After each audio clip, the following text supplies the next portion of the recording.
a bunch of scars from me butting up against other wrestlers' heads. So it was basically like painful scars and stuff just from the injuries of me in wrestling. And she kissed my forehead.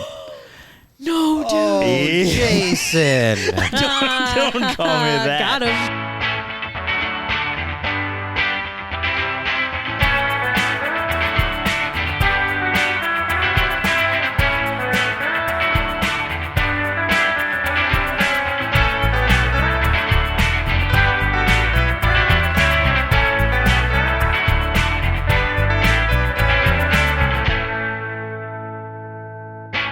Hello, and welcome back to Rewatching Home Movies, a weekly watch-along podcast where three friends break down the 2001 Adult Swim animated series, Home Movies. My name is Tim, and I am obsessed with home movies. My name's Adele, and I'm a home movies newbie. My name is Marcin, and I've never seen home movies. Home Movies, Season 1, Episode 10, titled School Nurse. Original air date September 30th, 2001, on Adult Swim. Written by Brendan Small and Bill Brodus and cast. The synopsis for this episode, I love this, it's one sentence. Brendan fakes being sick, so the new school nurse will send him home. Period. That's it. I was actually, so I always doodle one of the characters from the episode, and before we even started, you told me you weren't going to tell me the name of the episode, which I appreciated, but I did doodle the nurse immediately, and I thought she was going to be one of those blink and you miss it type characters that I always see, so I was like, within the first 5 seconds, I was like, oh, what's she look like? I gotta get her. And I drew her twice, just because the first time I saw her, I had to race real quick, and the second time, I was like, I'll take my time this time. Nice. I will say, maybe spoiler, maybe not. Yeah, she's throughout the episode, and she does return. Nice. We have more episodes with the nurse. Good. We love her. I honestly really do. My heart goes out to her.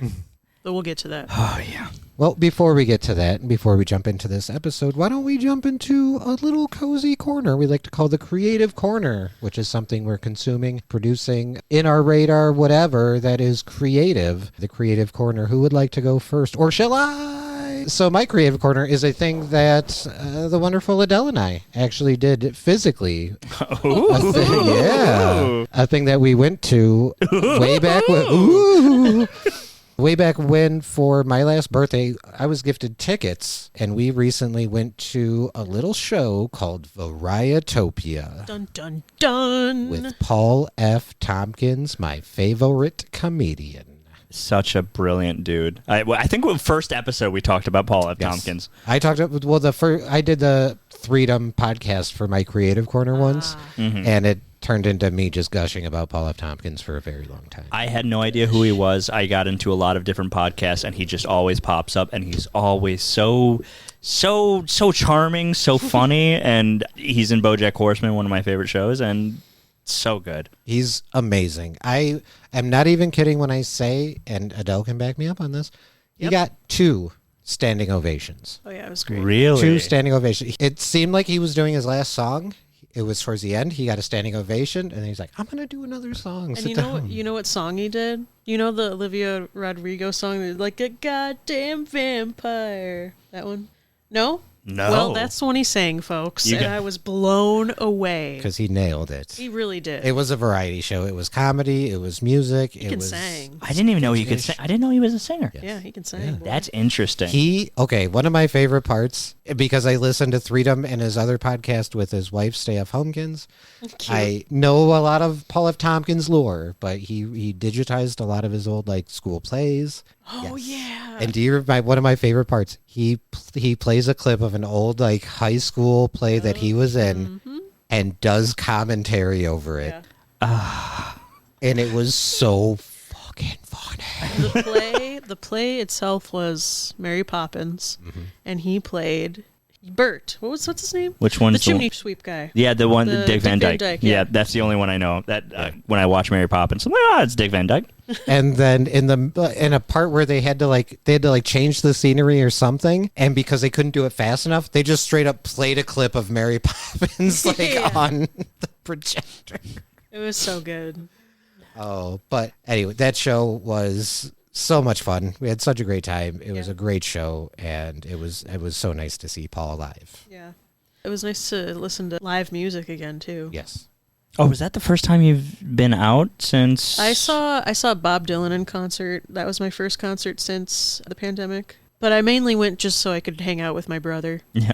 But, I still need to go to like a real concert, like with a band that I am obsessed with. I mean, It hits different. me and Nate just went to a Bones concert. I call it a Bones concert because the actual closing act was Limp Bizkit, and I'm not a huge fan of Limp Bizkit, but I will say that was a really crazy good concert. To be honest, it went way too hard for anyone's good. They played It's Just One of Those Days first, and then they played It's Just One of Those Days last. They know They know it's one of those days sandwich. They sandwiched it. And it was a full moon too, so it was just like Limp Bizkit and a full moon. It was dope. It was outdoors, so you got to see the moon while it was all happening. Oh yeah, damn, it was fun. It was a fun time. Beautiful. That is. Oh, sorry. Oh, I'm sorry. I was just gonna say that's the end of my creative corner. Who would like to go second? I can go if you'd like. You can go if you want. Okay, my creative corner is something called professional wrestling. It is a seasonal event, isn't it? Yeah. Yeah, and that's why I don't want to. Smart. Yes. Okay. Just for you. But something I wanted to. When I was a kid, I was a diehard professional wrestling fan. Every Friday night SmackDown, me and my brother would be watching the show. The Undertaker would come out. We'd turn all the lights off. I'd grab that big jug of water and I'd bang it off my head to make that dong noise. I was a big fan, and I know what happened. I was a huge fan of wrestling. I got put into like amateur wrestling because my dad's like, oh well, if you like wrestling, you'll like. I didn't. They made fun of me so much for liking the WWE, and I just stopped watching wrestling for a long time after that. Until 2015, I've met some friends who brought me back into it, and it is one of those things where you have a love for it. It just pulls you back in every now and again, and it has gotten so much better just because, I won't say the name, but someone from that company is gone, and he was a so I'm glad he's gone, and it's become so much better. But something about professional wrestling that I just need to get out there is that it's such a passionate art form, and it's something that's so wrapped up in so many different like things where it's like theater and physicality. People always want to say it's fake, but it's not fake. They're taking real chair shots. They're literally jumping off. The injuries are 100% real. Yeah. It's predetermined. It's not fake. And go ahead. Oh, I was going to say, even if it's like the stories are predetermined or everything, but like they're so well done. Like I was talking to Teresa and she's like, you're getting pumped about it like it's actually real. And I'm like, that's how, because the story really pissed me off, dude. It feels personal. The story is real. The emotions you feel about the story are super real. The outcomes are scripted, and even sometimes maybe they're not quite. I watched the documentary about Bret the Hitman Hart, and some of his quote-unquote scripted matches were not scripted the way he assumed they were. Yep. So we all know about the Montreal screw job and all of the. There's so much lore to the business, and there's so many different ins and outs. And whenever Teresa's like, "Oh, you're getting excited, but it's fake," let's go watch Hamilton and then see how you feel at the end of that. Right. Oh, why are you crying? It's fake, right? It's not real. Yeah. You're getting emotional like it's real. But that's what a professional wrestling. It is a story. It is theater. You go to a play. It's the same thing. But something I deeply want to talk about with professional wrestling. Go to a local show. Don't just go to a WWE event. Don't just go to an AEW event. Go to an actual like local show. If you're in Chicago, CSW, they're all over the place. These people get in these cars, their own cars, and drive thousands of miles in one direction to go wrestle one match and then go drive another 1,000 miles the other in a broken down, beat up car. And they're doing it for a hot dog, essentially. They do not get paid anything. That's crazy. They're putting their bodies on the line, not for money, not for recognition, but because they love the sport. They love what it represents. They want to be these professional wrestlers. They want to be these superheroes that they saw when they were kids. It is such a passion-fueled sport that it just makes it so hard for me not to fall in love with it every time I come back to watching it. Yes. All right, my turn, guys. All right, mine is music. And it's not just music; it is also religious trauma music. I like Pumping to keep fists. on brand in my choices. If you guys ever watch Good Mythical Morning, Rhett and Link, the co-host Rhett has his own band called James and the Shame, And his first album I was listening to like on repeat. Tim can attest to this because I was like constantly listening to that album over and over again. And not all the music on there is about like his deconstruction of his religion, but the stuff I like, those are the ones that hit home. And he talks, there's one song in particular where he talks about not wanting to, he wants to be true to himself, but he also knows that like being true to himself would disappoint his parents. And oh boy, oh boy, did that make me cry the first time I listened to it. But yeah, it's a short, sweet, creative corner. You know, I'd suggest listening to it. It is a country album, but it's the type of country album, if you don't like country, that will make you have a newfound appreciation for country, which I appreciate. Yeah. There's something with country that people hear country and they think stadium country, like big mud tires, Like pandering country. Exactly. Pandering. Yep. But like, what was that new song that came out a couple years ago or last year, where it's like rich men north of Richmond, where it's this song that has so much just emotion to it because it is some of the like folk music, country music. It is a genre for a very American demographic, but like the real Americans. I don't mean like the people that people think of America, like rich people. Correct. And it is people who are here working, the working American. I'm not a huge fan of country because I grew up listening to a lot of bad country. I feel that. But Rhett, especially Rhett and Link, is someone who had that same type of religious trauma. I've heard about his music for a long time, and I've heard about how he feels about religion, and as someone who also deals with a lot of religious trauma, that is something that I probably would really enjoy, especially with what you just described about disappointing your parents, because retweet. Yep. Yeah. It's a very good album. It's a great album, and not to make this an addition to the Creative Corner, but Beyonce did something similarly when she just put out a country album. And it's one of those things where it's like, it gives you a newfound respect for country because it's not about the trucks and my dog and my girl and, you know, all that. All right, are you guys ready to jump into this episode? Yeah. Let's go. Do it. Season 1, Episode 10, School Nurse. This episode does have commentary, which I listened to because I like to listen to commentary and learn things. Hell yeah. But I'm mad at this commentary. Boo. The first like 6 or 7 minutes is Brendan doing this bit where he pretends that he's Melissa. Brendan Small does make a comment about how people, and I don't even know when they recorded the commentary, but people doing such more amazing things now than home movies on less of a budget with flash animation. So he said that was a very cool thing. And then another part I really like, Brendan does admit that Ron Lynch, who plays Mr. Lynch, absolutely fucking hated the fact that H. John Benjamin basically created his character design by bullying him. You know, wimpy, bow tie, pencil thin mustache, like all that. That's right. Yes. Oh my God, I didn't think of that. His character wasn't supposed to have a mustache, but because he said that, oh my. And so Brendan talks about how Ronald Lynch, like, actually hated the fact that his character was predetermined by H. John Benjamin basically, you know, improving what he looked like and bullying him. Oh, that actually reminds me. There's a moment later with bullying that I forgot to write down that helped me. All right. Nice.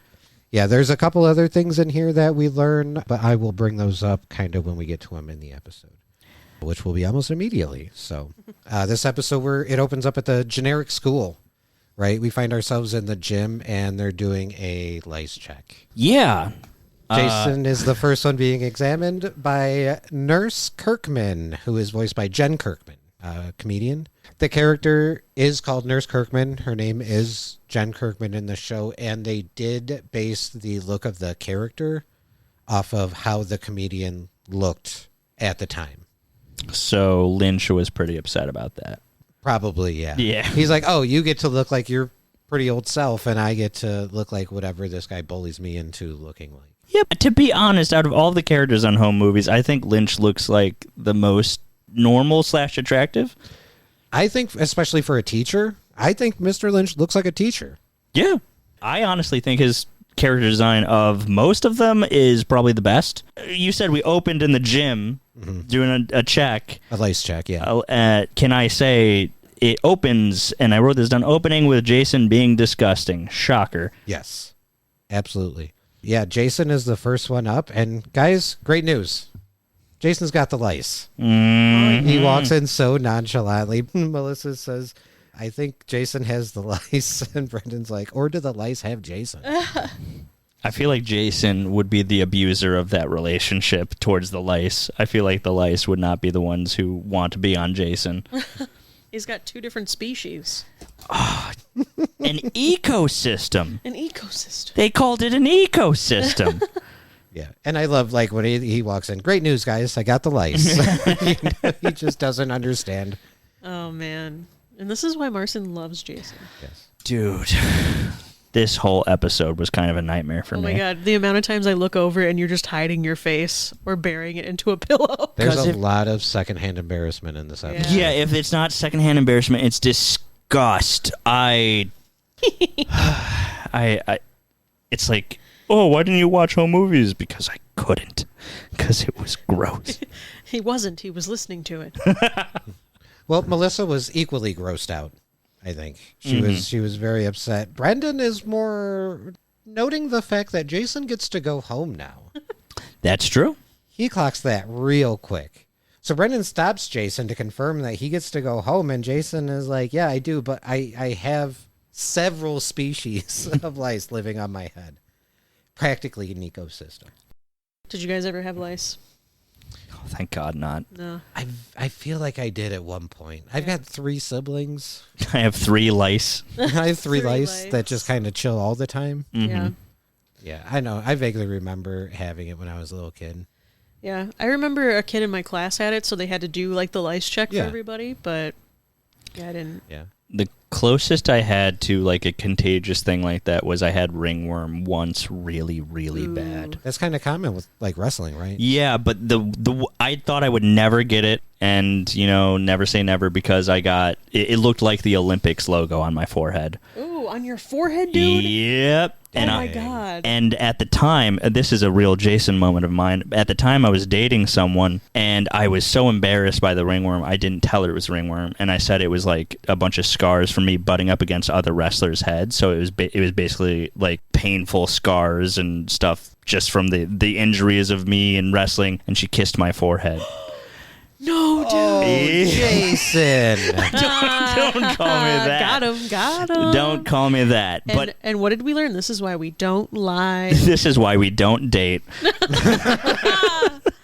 This is why we don't kiss ringworm. Yeah, so that's as far as I've gotten with contagious things like that. I'd never had a lice check at school or anything like that. I definitely remember doing quite a few lice checks, and I think a couple I passed, but I kind of remember one not so passing. Do you remember like what treatment you had to do? I feel like it was a shampoo. Yeah. I know in the office they did the mayonnaise treatment. Yeah. Yeah, I didn't know if that actually worked or not. I feel like it's anything that can suffocate him. This Suffocation. This Someone with very tiny hands. Get in there. I feel like this is definitely a very child brain moment thing, but I just remember thinking, why is it a problem? Just like go under the water for like a good 30 seconds. Drown them. Just hold your head under the water. Yeah, They but can't. I don't think it works like that. I don't know how things need oxygen to breathe. That's the thought process here. Yeah. I don't know. Sea creatures. Beats me. So you're telling me that these like sea monkeys are living on my head? I don't know, man. I'm no scientist. Well, I just remember that, and I think Melissa even says you have to use like a special powder or shampoo to get rid of them. I was gonna say, like, because we're talking about Brendan wants to go home and he's like clocking that Brendan wants to leave, and he's like, oh yeah, you got lice. I was getting ready to run out of this apartment because I thought that this episode was going to be about Brendan trying to get lice from Jason. I was about to freak the fuck out. Luckily, no. Well, that's why we strap you down. Yeah. Strap. So the next scene is Melissa, and she's sitting in the nurse's chair, and the nurse is very grossed out. Yep, confirms that Melissa does in fact have lice as well, and Melissa is like devastated, right? So Brendan is up next, and he is upset to learn that he does not have lice. Which, I mean, if we're being real here, Brendan, Jason, and Melissa hang out pretty regularly. Jason has it. Melissa has it. Yeah. It's kind of wild that Brendan doesn't have it. Yeah, Melissa's wild. The fact that she did have lice, and That was Yeah. not one I would expect. So I was a little confused because my previous lice knowledge was from the TV show As Told by Ginger. I know that exact same Hell episode. yeah, dude, I knew you would. Because in that one, the main blonde girl is like, I won't have lice. I wash my hair all the time. And in that show, they were like, they love clean hair. And in this one, it's the opposite. Dirty Jason has lice. So what is it, Tim? I don't know. I have no idea. Yeah, Tim, you tell us. know. You've done all this research. I did not research lice for this. I did not want to do that. Okay, this is how I'll look at it. Melissa has clean hair. Lice love clean hair. Good. Yeah. I feel like Jason is the type of person who would see lice on the ground and pick it up and put it in his hair. That's fair. When the nurse tells Brendan that he doesn't have lice, he's like, "Are you? You barely even looked. Are you sure?" I think he tries to give her like a $1 bill Yeah, to sweeten the deal. And then Jason comes back in first and asks if they can confirm his case of lice. And the nurse says, you definitely have it and you need to go home and then call your mom. And then Melissa comes back in and thinks says she was misdiagnosed. Yeah. And she needs a second opinion. At this point, the nurse is kind of annoyed, and so is Brendan getting out of the nurse's chair. He wants to go home like his friends do. He could just leave. Yeah, it was the early 2000s. He could just go. The before times. I guess so, yeah. The next scene, we got Brendan talking to Coach McGurk at soccer practice. Okay, Coach wants to give his speech to Brendan to see what he thinks. He's going to be giving a speech at the assembly because he needs better soccer players. Because currently all he has, quote, Brendan and a dozen other kids who hate soccer and can't play at all. Very uplifting for Brendan. He agrees to listen to the speech. The coach starts his speech and just aggressively is telling kids to shut up and pay attention. He even has part of the speech where he constantly tells kids, he's like, hey, I said shut up. You want to get in trouble? And, Brendan is like, hey, maybe you're starting out a little too negative. You're going to risk alienating yourself from the audience. Coach confesses that he read a book and it said, write what you know and write how you speak. That's how he speaks, and especially to the kids at soccer practice. I mean, he spoke pretty well. I mean, that was easily maintained. Yeah. Brendan admits that, yep, it sounded very natural, but you're trying to get more soccer players to join, and I'm afraid you're just kind of turning them off with your negativity. You attract more flies with honey, etc. Brendan recommends he be more positive and start on an up note, and the coach was like, yeah, I thought I did start on an up note by telling them to be quiet and having a lot of energy while I did it. Brendan explains that it's not the energy per se, but that's when Melissa walks up and interrupts them and apologizes for missing missing soccer class. That counts. Yeah. It counts as class. Apologizes for missing soccer practice. When Coach asks her why she missed practice, she very quietly kind of mumbles. Nice. And he's like, what'd you say? Were you sick? No, I had lice. So Coach gets her to admit that, yeah, she had lice. Brendan says he thinks he might have lice too, so he should probably go to see the school nurse. What was that line right in that moment where they were talking about how they had an old nurse and now this is the new Right. nurse? Yeah. McGurk is like, I thought the nurse quit. And Melissa said, no, that's the old nurse. This is the new nurse. She's a lot better and prettier than the old nurse. And then that's when Coach says, yeah, the old nurse, Mrs. Berman, was not pretty. Was and I think not. we can all agree on that. And funny enough, Mean. Brendan and Melissa are both happily like, yeah. Yeah. Well, my heart goes out to her. So Coach makes a point like, hey, if there's a new pretty nurse, I should probably go and talk to her, check out this note, make sure everything's on the up and up here. So the next scene, we're in Mr. Lynch's class. He's asking the students if they know what biology is. And Melissa says, yeah, that's when you write a book about someone's life. And Mr. Lynch is like, yes. No, wait. No. That's not biology. I think he had an open book where he was looking at the word biology. Probably. He goes on to explain biology is the study of things that are alive. And he gives the classic line. A lot of people say heart is where the heart is. And that's exactly right. That's a good line. It was a good line, but I remember being distracted in the scene because there was just this one poster right behind him that said, "We love beta carotene," and I just didn't know what that meant, and I was just staring at it for most of that scene. Just so confused. When Well, maybe it's what class? Biology. Beta. All right, class. I'm an alpha. You get to say Me too. class to say biology together, and then it's like it's good that we're talking in unison. Class, what are we talking in? Unison. Oh, we did it. Kind of. So now we're in the school nurse's office. Jason is there, and the nurse tells him to hop off the table, and she calls him sweetie.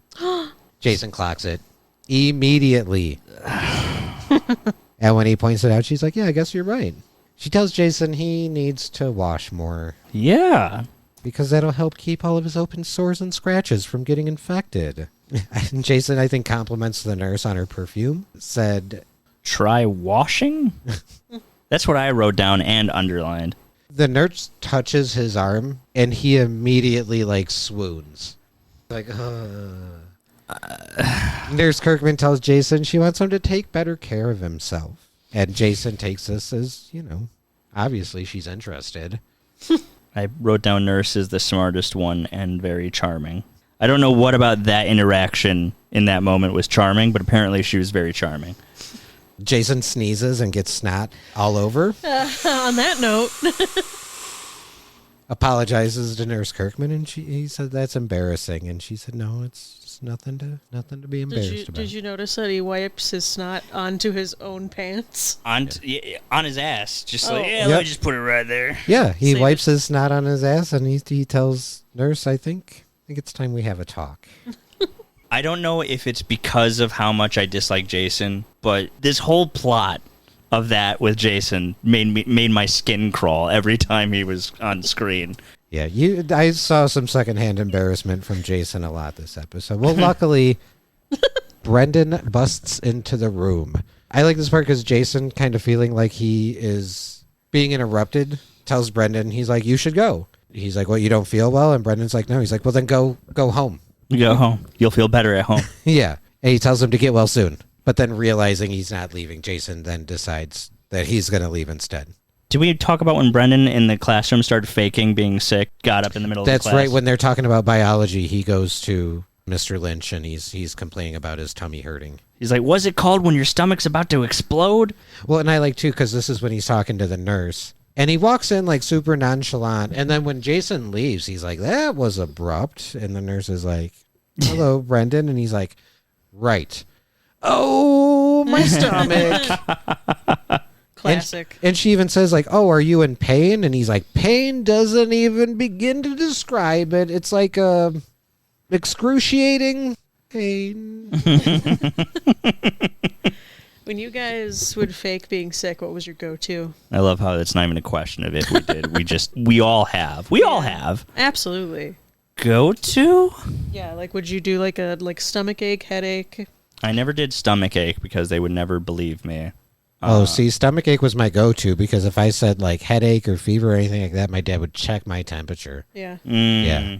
But if I'm like, you can hop into the bathroom with me and check out. Yeah, so I was always like stomach issues, diarrhea, whatever, because that was like the one that's like, okay, all right, cool. Yep, all right. I would have to have some sort of proof, so I would have to like go into the bathroom and actually like make myself throw up. There was a few times in grade school where like I would have like genuine panic attacks, and because of that it would raise my blood pressure, and I'd go to the teacher and be like, I don't feel good, and then she'd feel my forehead and she'd be like, oh, you're burning up, you need to go to the nurse and go home. I'm like, thank you. I don't know if that's technically faking sick if I was having a panic attack. I mean, to most adults at that time, probably. Oh, absolutely. You can just deal with it. Yeah, What are you talking about? Just go drink some water. That was like the go-to. If it was an extreme, if there was like, I need to go home, like there's I could never handle breakups well. And there was this time in high school where me and my partner separated.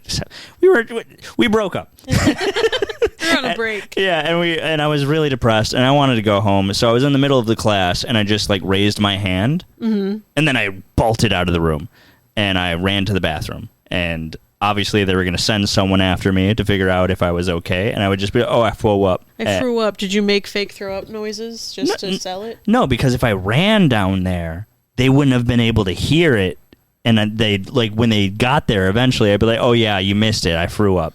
Yeah. It was scentless throw up. You can't smell it. Like, if I was at school, I would just pretend like I threw up. If I was at home, I would actually throw up. That was how you would have to go back. You'd have to be hot and cold. Ooh. Yeah. I remember one time I faked a stomach ache, and then I got home, and I was like, what's for lunch? And my parents were like, what the fuck? You're supposed to be sick. And I was like, I lied. Gotcha. And they're like, well, we can't take you back now. I was like, that's fine. What's for lunch? Well, at that point, the nurse takes Brendan's temperature, and it's 98.6. Osmosis Jones. So she calls him out immediately for faking. Brendan denies it, and then that's when the coach barges in. So now the coach barges in and tells the nurse, hey, I figure I should introduce myself. I coach soccer, be sending a lot of kids your way. And she gives him a little banter, says, I hope to send them right back out. You know, the coach comments how he thinks they already have a great rapport. And Brendan at that point is like, okay, I think I'm actually going to be sick now. Yeah. I wrote down the nurse's door is just like having Instagram DMs.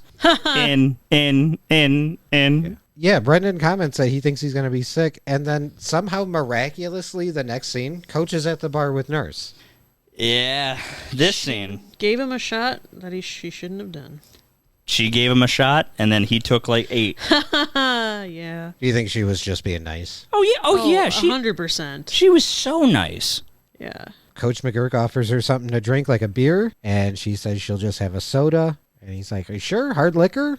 And again, she insists on having a soda. Very smart move. And he was like, whatever. So he offers her the soda and welcomes her to the neighborhood. The next scene, Jason and Melissa and Brendan are filming a movie about 2 doctors about to go into surgery. Brendan is literally reading a book about surgery for Nimrods.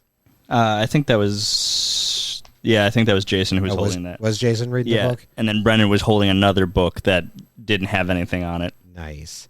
They can't quite land on what to give her and how much, so inevitably the patient dies.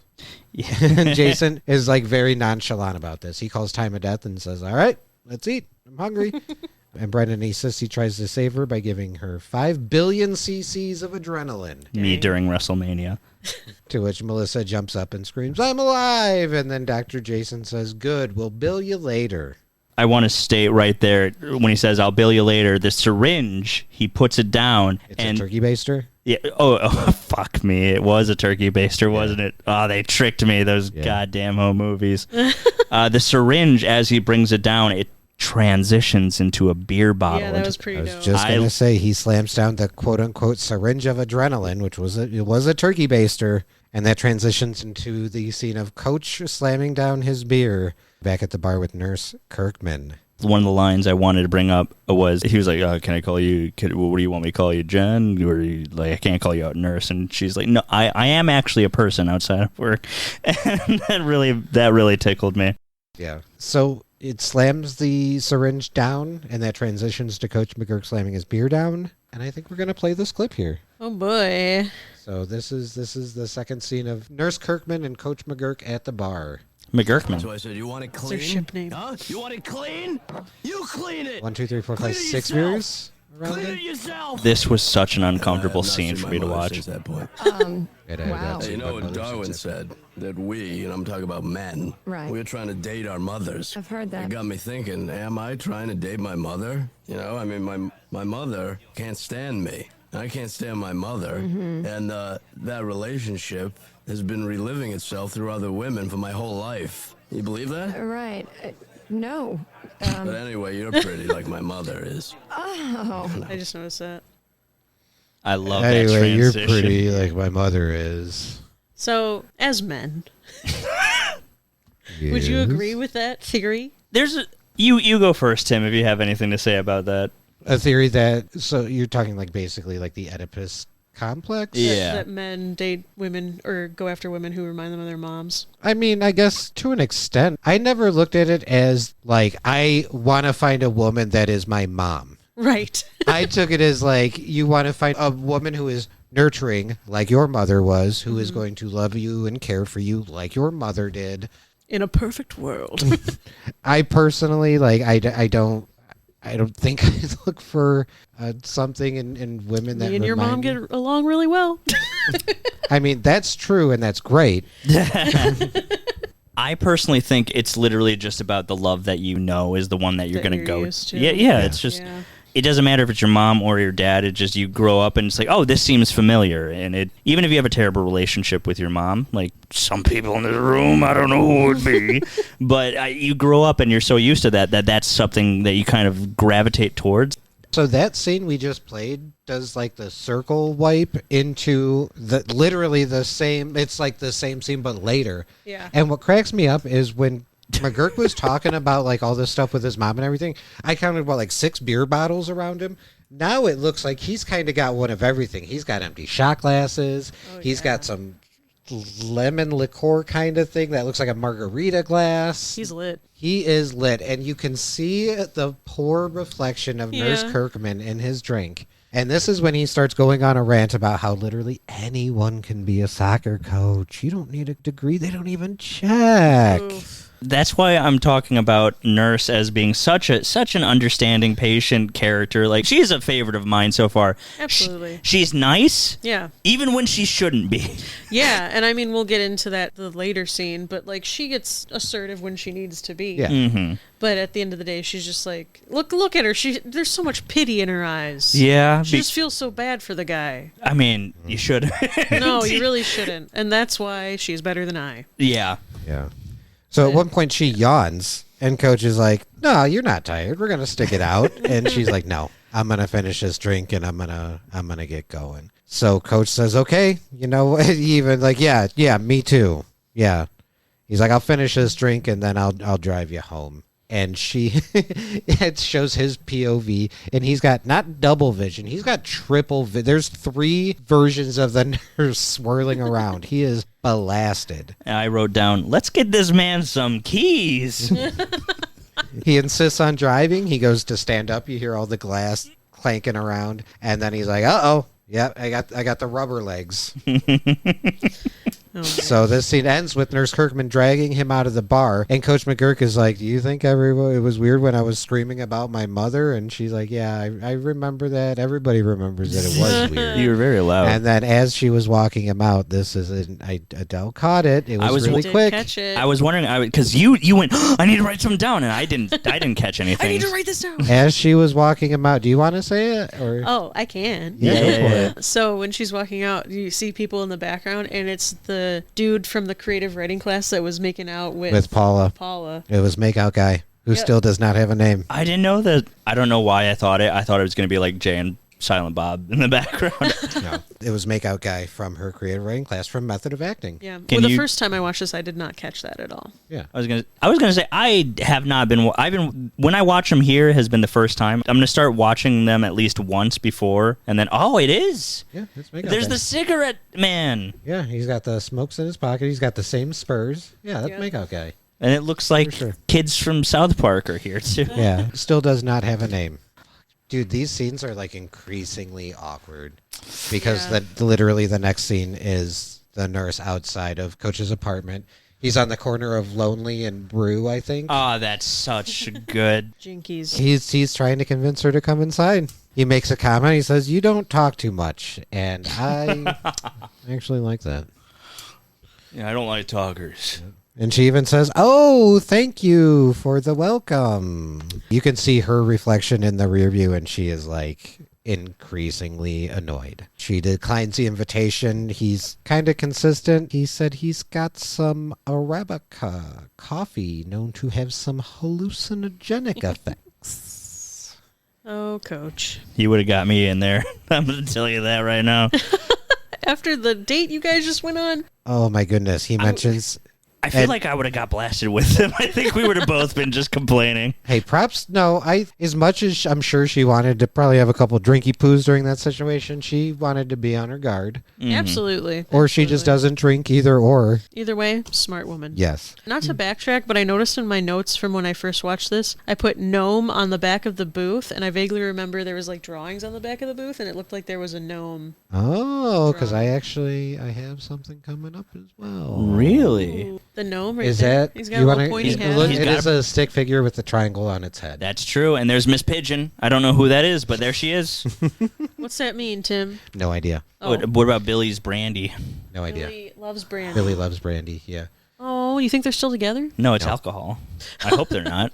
But would you say that's a gnome, or would you say that's a child with a party hat on? I'm going to say a child with a party hat because there is a gnome Because you- coming up. because you don't want me to be right. I was going to say it's a No. gnome No, because I I, know choose there's to a- believe. I've seen this episode a dozen times, and I think this is the first time I caught this gnome. Yeah? Because I Yes. did mark down a second time I saw a gnome in this episode. Yeah. So I know that, yeah. I just thought. We'll bring it up when we get there, and we'll see if it's the same one. Can you okay. print screen real quick because her face looks fucking. That's how I felt watching this episode. Maybe I'll just leave it there for a minute. Yeah. So, oh gosh, right after he mentions the hallucinogenic, and she's like, no, and he's like, well, maybe I'll do the coffee, and you can just watch. You can just watch. And he's like, come on, I have a reggae album. And then he starts singing the Rastaman. Like I said, Rastaman. he would have pulled me in. I would have been like, all right. Dang. So, yeah, at this point, she's like, dude, I gotta go. She accidentally touches his midsection, and he gets very defensive. He's Wouldn't like, you? hey, a little flabby, I'm not fit like I used to be. And then there's the outside perspective from the car, and he like has his arms up. He's like, we get fat, lady. There's a rule with me. No one touches my tummy. I don't care who you are. Get away from my tummy. If you're going to touch my tummy, you better do it with passion and love. He invites her in one more time, and then she's like, no, you gotta go. So the next thing, we're at school, and the establishing shot of the school is, I think you even pointed this out, Adele, it was not animated. Like, the flag wasn't moving. It was just like a still shot for some reason. Maybe they just forgot to animate it. There was no flag on the pole, so I'm none at assuming all. that was maybe the background plate, and they were just supposed to animate the flag and just never did. I didn't even look at the screen when you said it wasn't waving. I was like, there was no wind. There's no flag. Yeah, there's no flag. I didn't even notice there was no flag. Yeah. Or maybe they took the flag down. Coach McGurk chugging multiple glasses of water. Mr. Lynch is there, makes a comment, somebody is thirsty, and the coach corrects him, no, I'm dehydrated. There's a difference. Mr. Lynch points out that he noticed the coach and the nurse left school together the other day and proceeds to ask a bunch of follow-up questions. Coach asks Mr. Lynch, what's up with all the questions? Do you love her? And Lynch, no. I saw something happening in my community and just wanted to know about it. I was just going to say McGurk makes with the bro code. I said dibs, back off. Yeah. He said hands off specifically. Loved that. Coach tells Mr. Lynch, stay away and hands off, and while he's doing it, he is continuously gesturing wildly and just throwing water all over Mr. Lynch's shirt and tie. Yeah. And then to make a point, he walks up to him and then pours the rest of his water on his face, telling him to stay away from the nurse. That's what I wanted to bring up earlier when I was talking about the bullying, because Lynch is just taking it. He is literally just taking all 3 of cups of water. Like that he doesn't do anything. Right. I thought that because of the first time that he was bullying Lynch, that it was going to turn into something sweet, like the first time when he was like, you know, actually, you're kind of a cool dude. You know, I'm sorry I'm messing up with your bow tie. And then he was just a dick. Yeah. Yeah. I think at this point, too, I mean, it's pretty obvious. I think Mr. Lynch has feelings for the nurse, too. Uh-huh. And at this point, he hasn't talked to the nurse. He doesn't know. He assumes that, yeah, maybe him, McGurk, and the nurse are a thing. And he's a little disheartened. Aw. Who knows? I'd say out of the 2 of them, he's the better dude. I was going to say Lynch. That's I do want to talk about Lynch. interesting you say that because of a future episode. Oh, shit. Spoilers. Is it when David Lynch comes onto the show? Yes. Yeah, it's a Lynch off.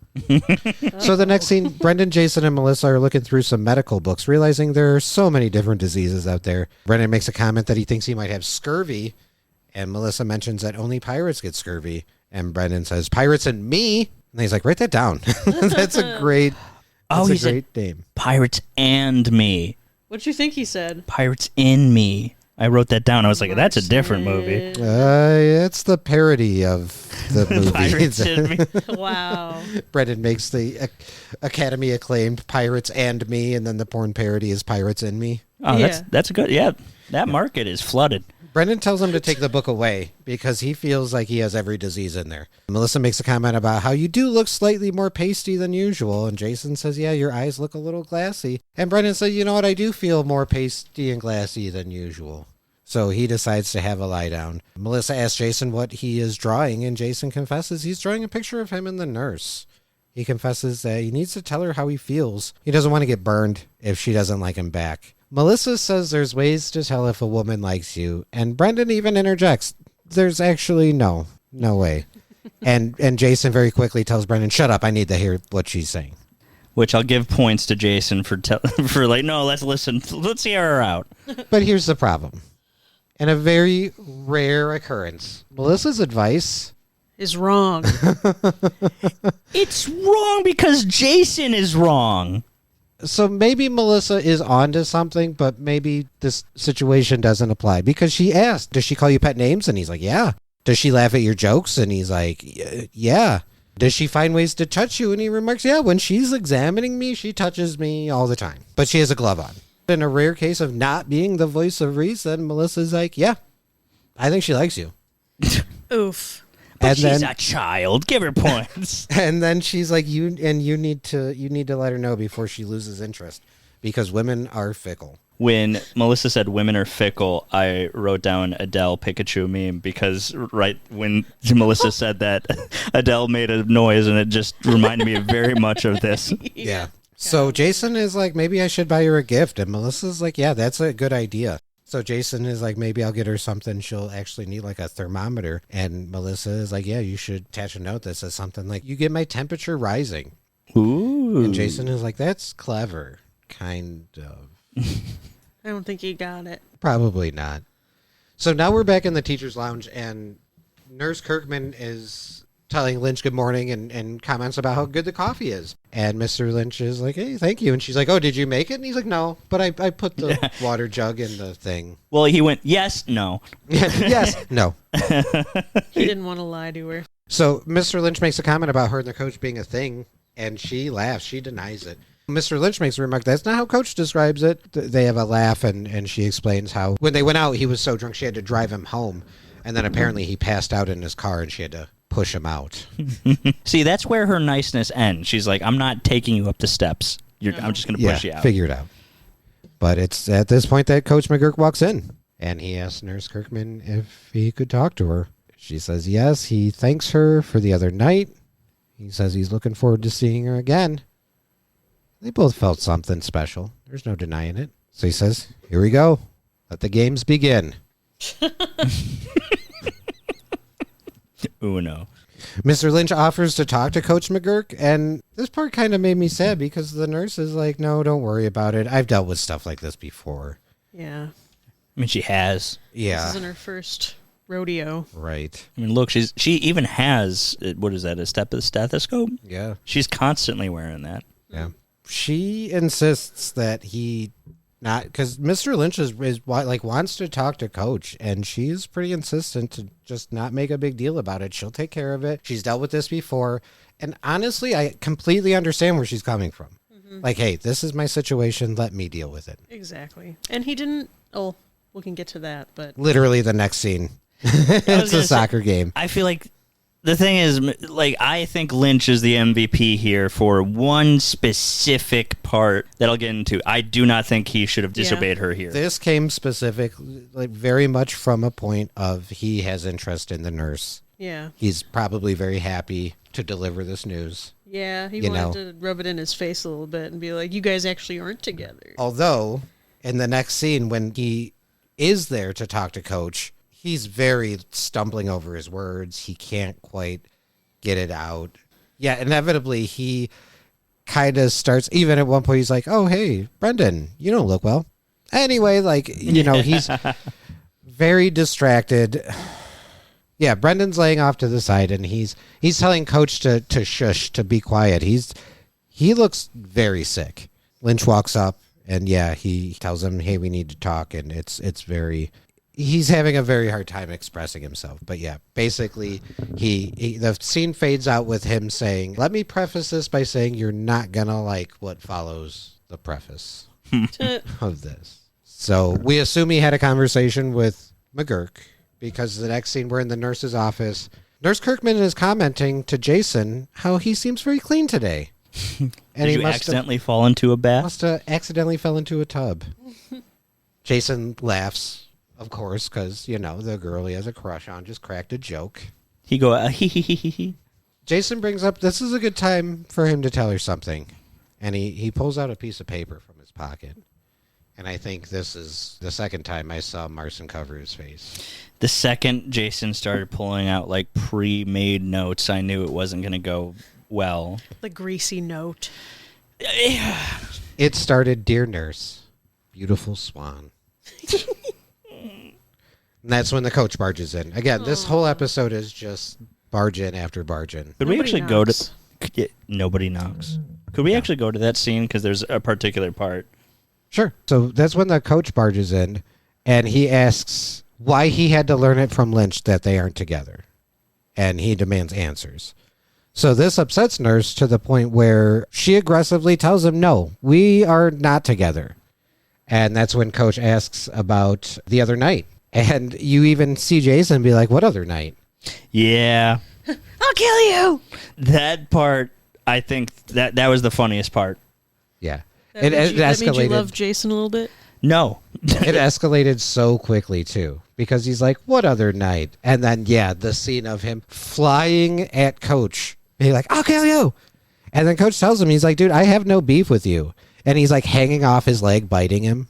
There he is. She tells McGurk everything that happened. He was passed out in her car. He asks, didn't that mean anything to you? And then at this point, yeah, Mr. Lynch walks in, says something about lunch, and then he's like, "Oh, okay, thank you, bye," and leaves immediately. Could we actually play that specific part where Lynch walks in? Where Lynch walks in? Yeah. Yeah, we can do that. Passed out of my car. That's it. Hey, what? That's not something? Jason, stop. Hey, I was going out to get a salad and, McGurk. Oh, and, well, I can see it's a bad time. If you want one, okay, thank you. Look, And he leaves. That's the good. He came in. He realized this wasn't a good time. He realized he fucked up. And you know what? I'm gonna take an L on this. He I'm out. created this situation. He was hoping he would walk in as like the hero of the day, be like, "Let's go Yeah. grab lunch. We're all good." Literally sees the result of him against her will talking to Coach McGurk. Should have listened. Yep. Should have listened. Well intentioned, but at the same time, he saw, hey, I'm not going to add anything to this. That's going to be good. I'm gonna skedaddle. After that, Jason quickly makes his exit. The coach talks about how he has a reputation to uphold. Nobody knows about this reputation, but this will surely mess it up. Not being interested in me doesn't help. Yes. So Nurse tells him that he has to leave, and that's when Brendan comes in looking very sick. The nurse is like, "Brendan, I don't have time for you right now." And Brendan hits her with the, "Well, do you got time for this?" And then throws up all over the place. Ew. Can you guys do your best throw up impressions? No, I don't. Please don't. Well, Amy's going to be listening I was to going to this. say please don't, because I know Amy does listen, and Yeah. she will not be a fan of this part. Yeah, Nick also can't stand when people do throw up noises, so Yeah. yeah. I can stand hearing it. I can't stand seeing someone throw up. Right. Yeah. Yeah. It's everything. It's the seeing, the hearing, the smelling. Yep. I actually got sick the other night, and I got so sick I was throwing up. Oh my God. I was in the tub and just trying to feel better, and I was throwing up into the toilet, and then Nick heard me at some point and just knocked on the door and was like, "Are you okay?" I'm like, "You don't want to come in here. There's vomit everywhere." Damn. Don't look at me. Well, the next scene is Brendan filming in his bed, and he's filming in his bed. He's very sick. He mentions it's the first time he actually feels sick after faking being sick. So the point of this documentary is to study and learn how to fake better. That's smart. Oh my gosh, I did write this down, and I will bring this clip real quick. It says barely visible behind his head Bed gnome? while he's laying in bed. Yep. There it is. There is a garden gnome. Snuggling He's up. doing a little peekaboo. He's doing a little peek. I'm going to say that's the garden gnome for the episode. There can only be one gnome per episode. No, I but feel like the one on the booth is like an expressionistic gnome. sure. Yeah. I mean, if you look at Brendan here, that little triangle isn't his nose. It could be a gnome hat. Okay, well, Let's calm down. Let's calm down, because later in an episode, there is one that I'm like, I really have to point it out. Okay. Yeah. you guys. So Brendan's mom comes in. She shuts down the filming and says he needs to be resting. She asks if he needs anything. He asks for some Darvon in a bucket, and Paula says she ate the bucket of Darvon. I have no idea what Darvon is. I had to Google it. Darvon was a drug that was used to treat mild pain and cough. It was a cough suppressant, but they took it off the market in 2010 because they think it might have caused fatal overdoses and heart arrhythmia. What? So, yeah. That doesn't surprise me. Darvon is definitely not a thing now. In the early 2000s it was, but yeah, definitely not a thing now. Was it the equivalent of Robitussin? Sounds like it, maybe? No idea. I don't know how to pronounce that. Paula says she's making soup and asks Brendan if he wants any, and he says yes. Paula admits, yeah, I was bluffing about the soup. I thought you said you were sick to your stomach. Wow. We don't joke about soup in this house. Paula's humor is different. She lies. That's her humor. Her humor is lying.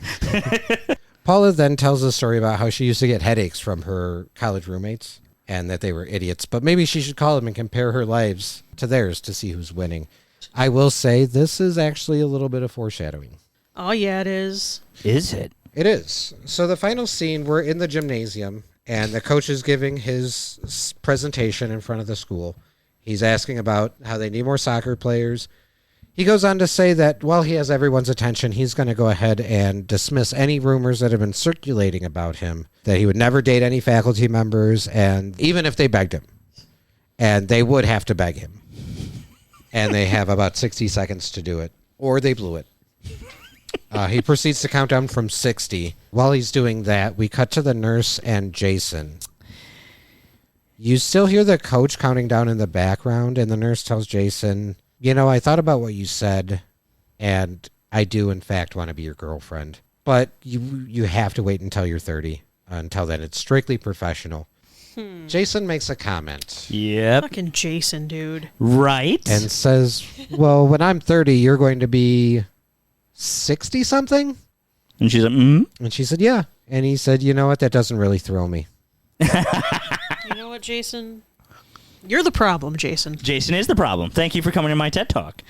McCurt continues to count down as the credits roll before yelling, come on, take a look at this. You Can't pass My this up. favorite when he was like, 22, 22. 22. 22.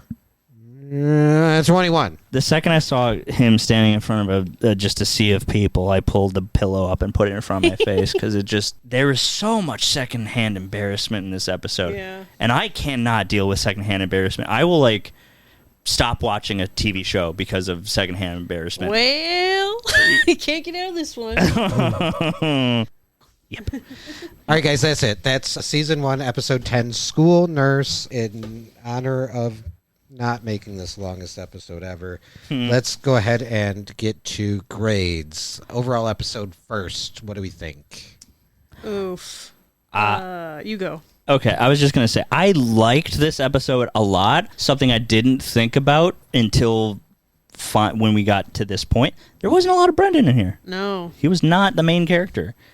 And I kind of liked a lot of the side character stuff a lot more. Maybe it's because I don't really like Jason, but this was a Jason episode. Yeah. Yep. This was technically a Jason episode. Yeah, Jason, Coach, Nurse, Lynch. Yeah. I really liked it, but it was also really gross. And secondhand embarrassment, I gave it a B, but I really enjoyed this episode. Nice. That's funny. I gave it a B as well. And I gave it a B for secondhand embarrassment.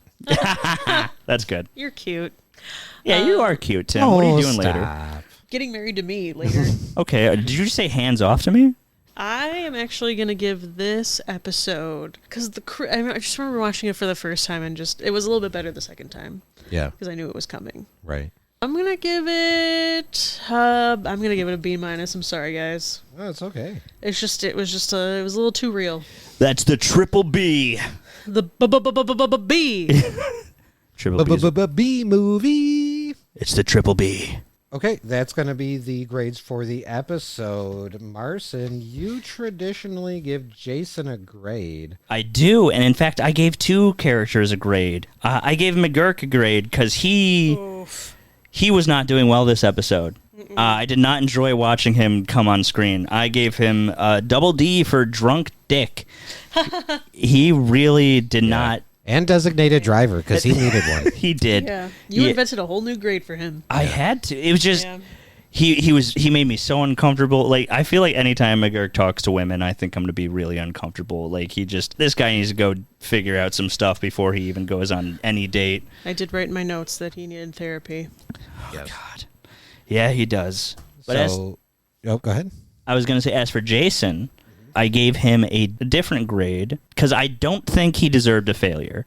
I think he was dealing with some childlike emotions that we all do. We all have those crushes on adults that we And we didn't when we're even get younger. into it, but especially crushes on like teachers, school nurse. I mean, like the adults you interact with when you're young. Like I had a crush on an old substitute teacher when I was probably in like 5th, 6th grade. Like that's just shit boys do. Yeah, I mean, I can't fault Jason for that. exactly. Yeah. Did you have any crushes on? Oh, the face. I think it's a the little bit face. different when you're.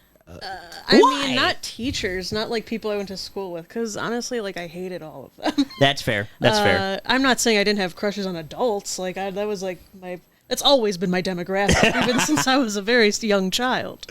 But Yeah. no, never like an authority figure. Ew, gross. I had a crush on my 5th grade teacher. Yeah, Miss Chikarotis. I hope you're listening. Oh, she is. I have the analytics. So what's your grade for Jason then? I don't think he deserves an F, but like man, he was doing some bad numbers. So I'm bringing back a letter that needs to be put into the grading scale, an E. For every time he was on screen, I was cringing. I was waiting for something. This was a bad episode for Jason. I did not. He opened the episode disgusting. He kept going with it. He just. When he jumped at McGurk, he's like, I gotta go. See, that was very funny. He's a very funny person, but oh god, do I hate when I see him on screen. I hate what he's about to do. And then when he sneezed into his hands, he just wiped it on him, and he's like, I'm sorry about that. You know, but he's authentically himself. That's right. Some people need to not be authentically themselves. Some people need to be more self-aware. Yes, they do. And I think that's the whole moral of this episode. Yeah, absolutely. Especially when... Self-reflection. Yeah, when someone's at the bar, at the table, like trying to talk, and you're just talking over them the entire time, maybe stop. Yeah. All right. Well, I think that's going to do it for this episode. Very quickly, do you have anything you want to plug, promote? All right. Adele, why don't you go first? I have an Instagram, and it is called Artisanal of Oddity. That is, art is anal of oddity. And then I also have a TikTok, which is Elida Alora 1111, ELEDA. And then it's a ALORA 1111. Make a wish.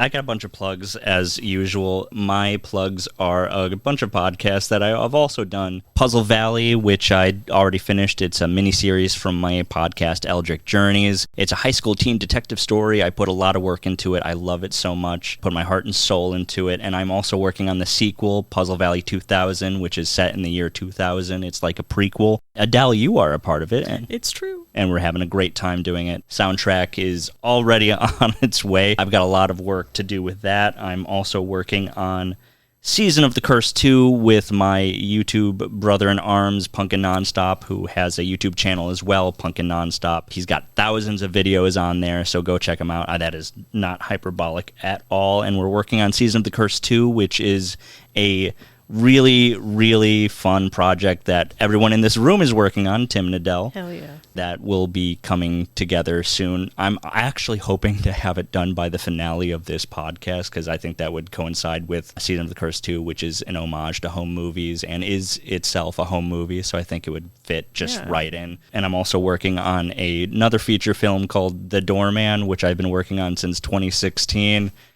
It's a marathon, not a sprint, so I'm working slowly but surely. I think that... Oh, I just dropped the Eldritch Journeys trailer I've been sitting on for a while, so I'll put that in the show notes as well. The Eldritch Journeys trailer's on my channel, Splat House Ideas. Nice. And that's all my plugs. Hell yeah. Nice.